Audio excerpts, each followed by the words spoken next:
Nossa palavra é a senhora Maricela Santos, advogada graduada em Direito pela Universidade Federal de Minas Gerais e em Relações Internacionais pela Pontifícia Universidade Católica, além de ser pós-graduada em Gestão de Negócios pelo IMEC de Minas Gerais. Atua nas áreas consultiva e contenciosa civil, empresarial, startups e inovações tecnológicas, societário, contratos empresariais, planejamento patrimonial e sucessório e orientadora do projeto de direito.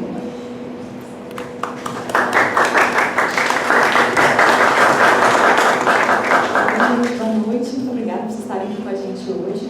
Eu queria agradecer também aí os nossos parceiros aqui no evento, que estão participando com a gente ontem e hoje. O pessoal da Receita, hoje aqui também representados. O pessoal da Fundação Paulo Salgado, Fabrício, da Fundação Municipal de Cultura, aqui o Mário. E, claro, meus colegas de mesa. Estou muito ansiosa para ouvir isso. Eu tenho uma formação de origem do direito, né? Então eu vou falar aqui sobre uma perspectiva mais voltada para aspectos jurídicos, envolvendo a legislação de incentivo à cultura, focando especificamente nos mais recentes desenvolvimentos dessas leis e normas, em especial no regulamento da Lei Rouanet, que foi promulgado muito recentemente agora, em abril, e também com relação à Lei Paulo Gustavo e a Lei Aldir Blanc, a segunda, né, a mais recente. Mas hoje nós teremos também a oportunidade de ouvir diversas pessoas que vão falar sobre ele também do ponto de vista mais prático, né, da atuação prática na área da cultura. Então, nossa, ficou tão pequenininho.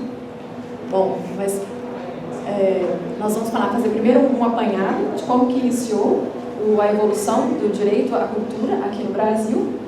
Em seguida, fazer um panorama de como está planejada atualmente a organização federativa dos vários agentes incentivadores à cultura nos diversos níveis, né, âmbito federal, estadual e municipal. Em seguida, eu vou entrar em detalhes gerais sobre cada uma das leis que eu mencionei. E aí, vamos partir para nossas conclusões finais. Na verdade, não tem muito assim... não é muito possível fazer conclusões objetivas, mas aí vai pensar como está esse cenário do ponto de vista jurídico e como que a gente pode contribuir para tentar melhorar e fazer de fato esse incentivo chegar onde ele precisa chegar. Né? Então, a nossa Constituição, promulgada em 1988, foi a primeira Constituição que destinou um capítulo específico para falar sobre a questão da cultura. Então, existe na Constituição brasileira uma seção composta atualmente por 3 artigos que tem uma série de regras e proposições sobre como deve ser o incentivo do Estado para o fomento à cultura. A própria Constituição prevê que deveria ser criada, né, uma lei de incentivo, que já foi promulgada, né, a Lei Rouanet, que a gente já conhece, prevê também a institucionalização de um Plano Nacional de Cultura. Atualmente ele está em vigor desde 2010, foi prorrogado, a sua urgência foi prorrogada até 2024, e nós estamos atualmente este ano e início do próximo, no processo de recebimento de propostas e contribuições de diversos entes, inclusive da sociedade civil e da própria comunidade da cultura, né? Para nos ajudar a fazer e elaborar a nova política que vai ser promulgada, muito provavelmente, no ano de 2024.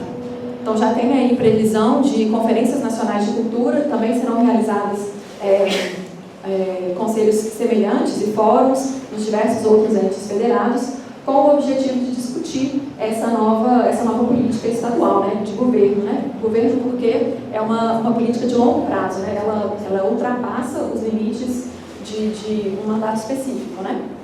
A proposta é que ela seja sempre renovada a cada 10 anos, esse Plano Nacional de Cultura. O atual teve a sua vigência prorrogada em razão dos efeitos da pandemia, por isso que não houve a reedição em 2020.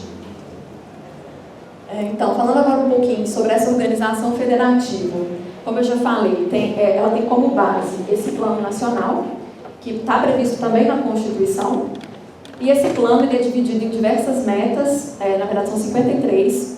Uma das críticas que se faz, inclusive, ao plano atual é isso, uma falta de objetividade e métricas viáveis para oferir resultados. esse é um dos principais pontos sobre o qual, né, ele recebe críticas. E a meta 1 desse plano diz respeito à criação do Sistema Nacional de Cultura, que também está previsto na Constituição Federal. Tanto o plano quanto o sistema foram alterações por emenda constitucional, mas que demonstram a forma como o tema da cultura vem sendo cada vez mais entendido pelos nossos políticos, nossos governantes, como um tema de relevância. O próprio fato de ele estar contido na Constituição demonstra o quanto isso tem sido, eu não diria que ele é determinante, né, mas é um fator que está sempre em voga, né, e que gera preocupação e mobiliza recursos públicos e também os agentes públicos para o incentivo a esse setor. Pode passar. Então, esse Sistema Nacional é a primeira meta do plano. E como que ele foi idealizado, né? A ideia é que a gestão da cultura pudesse ser descentralizada. Ao invés de o governo federal ditar todas as regras, ser responsável por todos os editais e, de uma forma geral, né, gerenciar todas as ações de incentivo à cultura no país, a ideia é que ocorra o contrário, que esses mecanismos sejam pulverizados tanto para os estados e principalmente para os municípios, para que consiga chegar de forma mais acessível a todas as pessoas envolvidas. Já houve muitos avanços na criação desse sistema. A vinculação ao sistema, no entanto, é facultativa, ou seja, os estados que tiverem interesse, assim como os municípios que tiverem interesse, podem se unir a esse sistema. E aí, para fazer isso, eles precisam cumprir uma série de requisitos, apresentarem também os seus próprios planos de atuação na cultura, entre diversas outras coisas, né? E aí também existe um cadastro específico, onde eles precisam apresentarem os seus planos, né? Mas ainda há uma grande resistência, principalmente na questão dos municípios, de acesso a esse sistema. Porque, por mais que atualmente eu quero dizer no ano 2022-2023, por mais que atualmente tenha se iniciado uma ação mais propositiva do governo federal para incentivo aos municípios para aderirem a esse sistema e por fim, constituírem os seus planos e os respectivos sistemas dentro de cada município, não havia aporte técnico e recurso financeiro para a maior parte dos municípios do Brasil conseguir, de fato, chegar a esse objetivo. E esse é um dos objetivos das últimas leis e regulamentos que vêm sendo aprovados recentemente, para tentar garantir uma maior pulverização da atuação do setor público para o incentivo à cultura. Então, vamos falar um pouquinho das principais inovações legislativas. A primeira lei é a Lei Rouanet. Ela não foi alterada, né?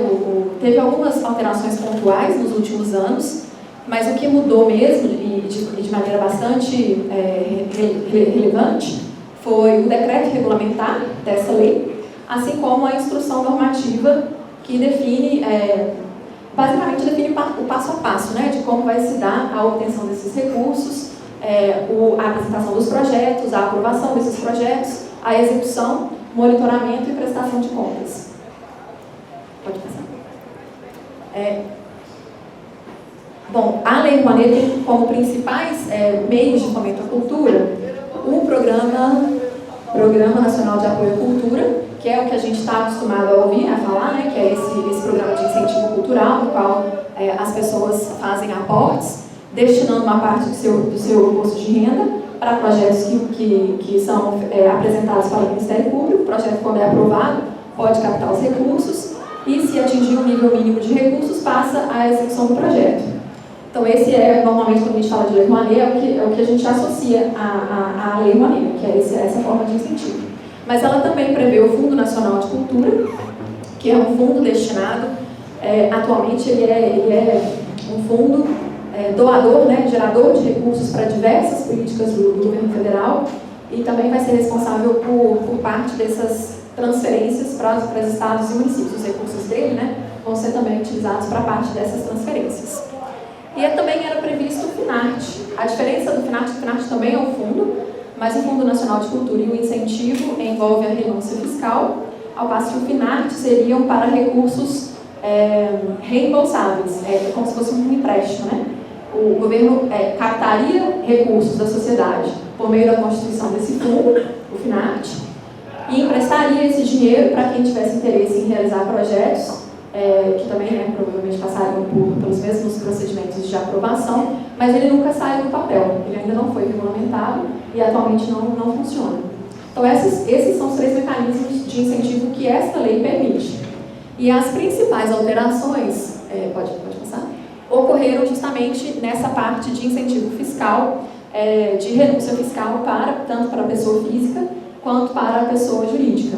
Só ressalvando aí que no caso específico da Lei Rouanet, somente a pessoa jurídica que faça o recolhimento do seu imposto de renda por meio do lucro real pode obter esse benefício. Ou seja, na prática, a maior parte das empresas brasileiras não consegue acesso a esse benefício, porque não são tributadas por meio do lucro real. E também, para a pessoa física, o benefício só é possível para quem fornece a declaração na modalidade completa. Quem faz a modalidade simplificada também não pode obter esse benefício. Mas então, quais foram as principais alterações, né? Houve uma ampliação de escopo de atuação da lei. No regulamento e também na instrução normativa são previstas diversas atividades e ações de incentivo à cultura que não estavam previamente previstas na lei.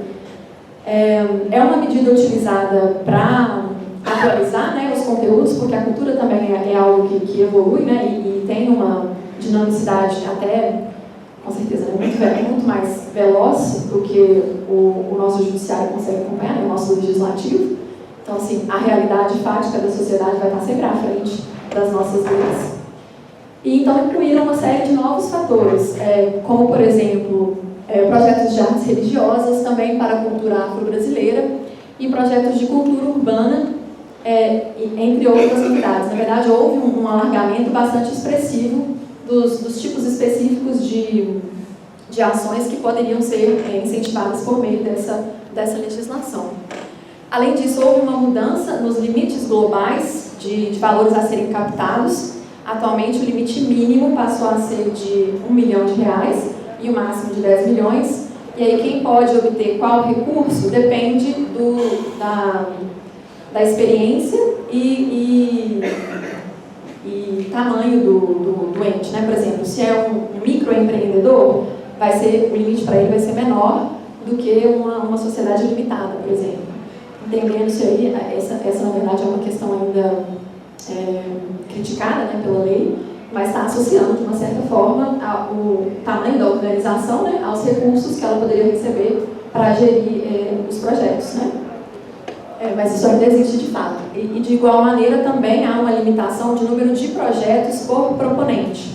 O proponente pode ser tanto uma pessoa física quanto uma pessoa jurídica, mas também há limitações para o número de projetos que cada proponente pode captar. E aí segue a mesma lógica, né? Se você é uma pessoa física, você vai estar no limite mínimo, e quanto maior for a sociedade, maior a experiência daquele proponente, ele vai poder atuar em um número maior de projetos. E só para, não sei só para a gente diferenciar e ficar bastante claro, o proponente não se confunde com o incentivador. Por exemplo, a Vale, quando patrocina um evento, ela não é a proponente daquela proposta, ela está apoiando uma proposta de um outro proponente. Então, só não sei se todo mundo... E além disso, foram alterados também os limites para cachês artísticos. Aí eu não acho que vale a pena a gente entrar assim, em tantos detalhes, mas foi estabelecido, né, tetos para pessoas, né, para pessoa física que vai fazer a apresentação, e também para grupos, né, como por exemplo uma orquestra. Então foram estabelecidos critérios específicos, apesar de que a instrução normativa abre a ressalva de que com a aprovação do Conselho, né, que gere os recursos da Lei Rouanet, poderiam haver exceções. Existe essa possibilidade, que, né, ultrapassariam esses limites previstos de cachê. Além disso, foram adotadas medidas de acessibilidade, que já existiam antes, mas também foram pormenorizadas, né, como se a lei fosse entrando cada vez mais adentro no conhecimento dos projetos. Ela vai identificando quais seriam as medidas que podem ser tomadas pelos proponentes para aumentar o acesso à população que tem algum tipo de deficiência à cultura. E aí pode ser, por exemplo, a produção de livros em braille, a construção de salas de cinema com acesso a cadeirantes. Então, são várias medidas também, isso vai sendo aumentado, né, a cada nova regulamentação, com proposições mesmo da administração pública de quais seriam medidas possíveis para aumentar essa possibilidade de acesso. Então, a instituição normativa vem lá, fala um tanto de coisas que poderiam ser realizadas para conseguir esse objetivo. Também tem uma preocupação com a democratização, no sentido de garantir o acesso ao maior número de pessoas possível. Uma das principais críticas, até a gente comentou isso ontem, numa das palestras de ontem, a Lei Rouanet, é que ela é muito concentrada na região sudeste e também que não garante o acesso, muitas vezes, em regiões de mais difícil em regiões que não são centrais, né? Não fazem parte de um centro. É difícil levar a cultura, é fácil fazer um evento grande, cultural, aqui em Belo Horizonte, que tem uma estrutura, etc. Mas você vai para uma cidade do interior, você não tem a mesma facilidade e, da mesma forma, não existe o mesmo número de projetos. Nossa, faltou só 5. Ok, gente, vocês vão me desculpar, mas eu vou dar uma corrigida.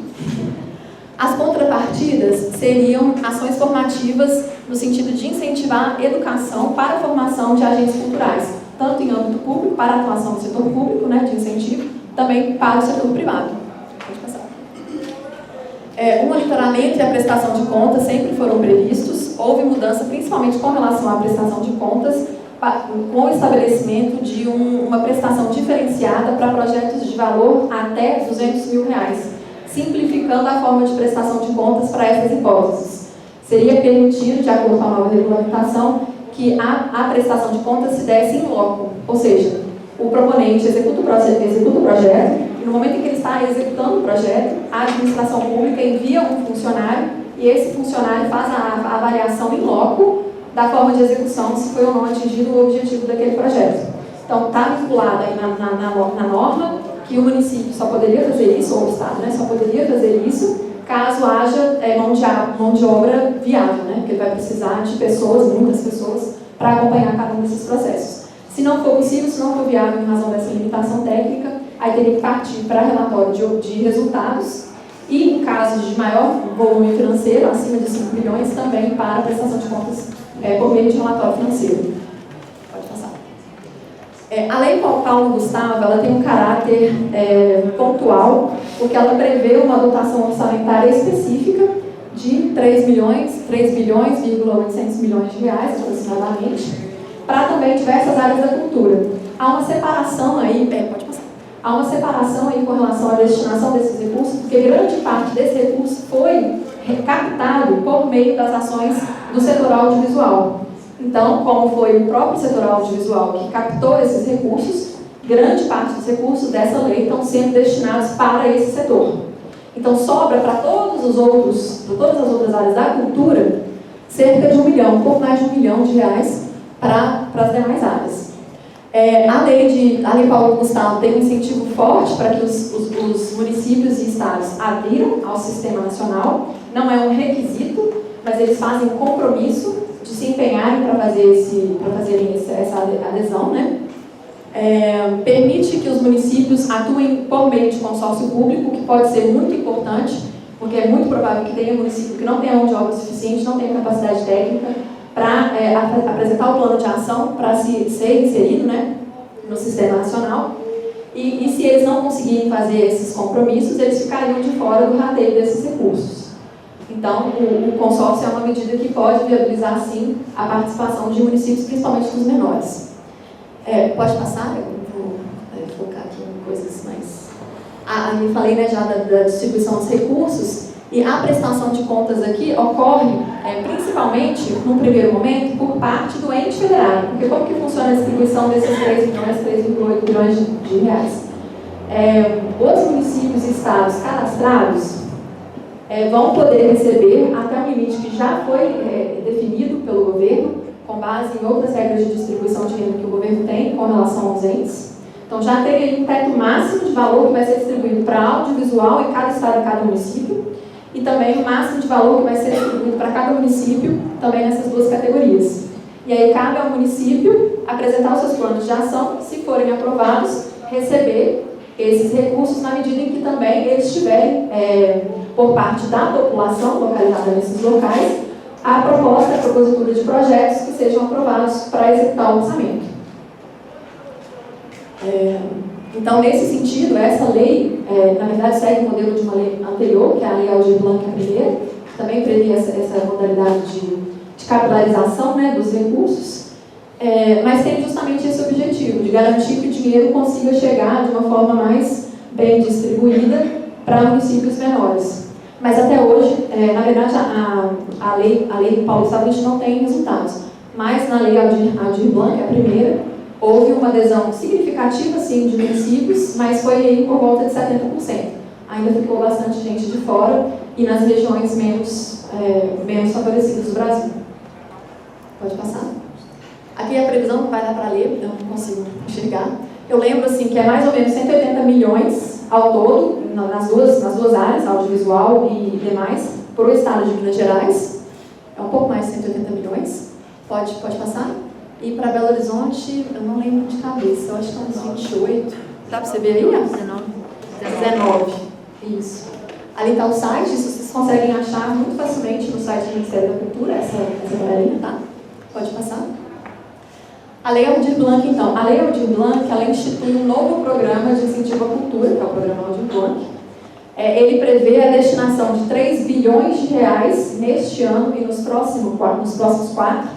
Então, aí, ao todo, 5 anos, com 3 bilhões por ano, seguindo a mesma lógica de distribuição que eu acabei de explicar com relação à Lei Paulo Gustavo. Parecem números muito altos, mas a Lei Paulo Gustavo, por exemplo, sozinha, representa 1/3 do que foi aportado com a Lei Aldir Blanc de 2020 a 2022. Então, na verdade, parece que é grande, mas é meio que uma redução. E, por outro lado, se for regulamentada a nova Lei Aldir Blanc, e parece que vai ser mesmo nos próximos meses, e então o recurso vier a ser disponibilizado ainda esse ano, a expectativa de que isso de fato aconteça, aí sim haveria um volume grande de recursos, né, ao todo aí quase 7 bilhões, para incentivar muitos projetos, e a gente espera que tenha um resultado muito positivo. Pode passar. Tem uma particularidade dessa lei, na verdade está no próximo, mentira, está aí, volta, desculpa, que é a forma de distribuição dos recursos. Além de ter essa capitalização para os entes federados, ela também determina percentuais máximos e mínimos para tipos de ação. Então, os tipos mais gerais de ação, que é o que todo mundo conhece, vão receber 80%. E está reservado 20% para ações específicas voltadas a comunidades pequenas, por exemplo, ações quilombolas, ações em aldeias indígenas. Então, tem uma previsão, uma dotação específica para projetos em áreas que são consideradas de maior vulnerabilidade. Ela prevê também, isso é na Paulo Gustavo. A Paulo Gustavo eu esqueci de falar. Prevê também ações de cotas nos editais para a população negra e indígena. Não saiu ainda o regulamento da Lei Aldir Blanc, mas espera-se que ele siga os moldes daquilo que já foi regulamentado para Paulo Gustavo. Então, a gente imagina que vai ser replicada essa mesma lógica para a Lei Aldir Blanc. Da mesma forma que a Paulo Gustavo, ela tem esses duas etapas, né? Primeiro, o governo federal disponibiliza para os estados e municípios, e aí os proponentes vão apresentarem as suas respectivas propostas para captar recursos com os municípios e com os estados. Pode passar. E aí também seguindo a mesma lógica, né? Eles precisam se comprometer, aderir ao sistema nacional e fazer todo o procedimento para participarem dessa rede. A Lei Aldir Blanc prevê ainda uma prestação de contas mais facilitada. Na lei, o texto da lei prevê apenas a prestação de contas in loco ou a modalidade de prestação de contas por execução de objeto. Não fala nada sobre execução financeira. Não tem regulamentação ainda, a gente não sabe como que vai ser isso. Mas talvez, aí também assim, é suposição, né?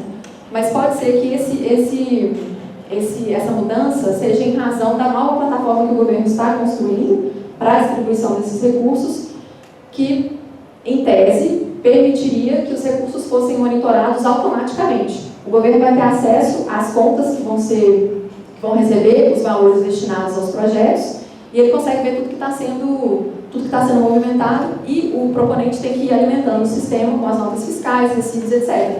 Então, em tese, né, o Ministério da Cultura, ou algum responsável, se for outro ente federado, poderia fazer essa conferência, porque no sistema, dentro do sistema, vai ter tanto o gasto quanto a nota fiscal correspondente. Pode passar? Nisso a gente chega na conclusão, não tem muito mais, né? Mas quais são, o que a gente pode esperar? A gente percebe que há, sim, um esforço grande, principalmente do governo federal, para tentar chegar mais ao público-alvo dele, para tentar conseguir capilarizar o acesso à cultura no Brasil. Esse é um desafio não só no setor da cultura, mas o Brasil é um país muito grande. Isso acontece em diversas áreas, né? Mas eles têm pensado aí, estão tentando, né, construir estratégias relevantes para conseguir superar isso. Tanto a Lei Paulo Gustavo quanto a Lei Aldir Blanc prevêem a obrigatoriedade dos estados e municípios de promoverem diversas discussões com a comunidade, a sociedade civil e a comunidade cultural, para que eles possam sugerir ideias de edital, regras para o edital e entre outras ações. Isso é muito bacana, eu vou falar porque está fora de ordem, mas vou falar. Tem uma previsão muito bacana na Lei Paulo Gustavo, que é a ação propositiva dos entes federados ao buscarem projetos. Porque o que acontece? Via de regra, quem quer fazer um projeto cultural precisa ir ao site do Ministério e apresentar uma proposta, e aí seguir um tanto de regra técnica.